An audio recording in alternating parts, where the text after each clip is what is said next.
อัปเดตฝนฟ้าภาคอีสานมื้อนี้ประจำวันที่3มิถุนายน2568จ้า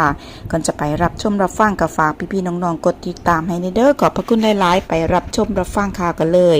สำหรับมื้อนี้3มิถุนายน2568มรสุมตะวันตกเฉียงใต้กำลังปานกลางพัดปกคลุมทะเลอันดามันประเทศไทยและอ่าวไทยประกอบกับมียอมความกดอากาศต่ำปกคลุมบริเวณประเทศเวียดนามตอนบน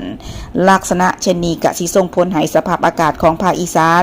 จะมีฝนฟ้าคะนองประมาณ40%ของพื้นที่ส่วนมากบริเวณจังหวัดบึงกาฬนครพนมมุกดาหารอำนาจเจริญโคราชศรีสะเกษและก็อุบลราชธานี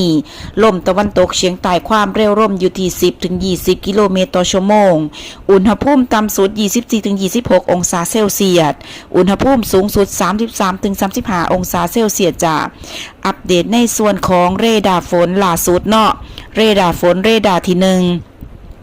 ตรวจพบกลุ่มฝนอ่อนถึงปานกลางอยู่ในเขตอำเภอเซกาจังหวัดบึงกาฬอำเภอว่านอนนิวาสอำเภออากาศอำนวยจังหวัดสกลนครจ้ะสำหรับเรดาร์ที่2นี้ตรวจพบกลุ่มฝนอ่อนถึงปานกลางอยู่ในเขตสปป.ลาวจ้ะแอดมินอัปเดตในส่วนของฝนฟ้าล่วงหน้าให้พี่ๆน้องๆชาวภาคอีสานได้รับทราบเนาะสำหรับฝนฟ้าอากาศวันที่4ถึงวันที่6มิถุนายน2568จะมีฝนฟ้าคะนองลดลงสำหรับภาคอีสานของเฮากะจะมีฝนบางแห่งบางพื้นที่เนาะ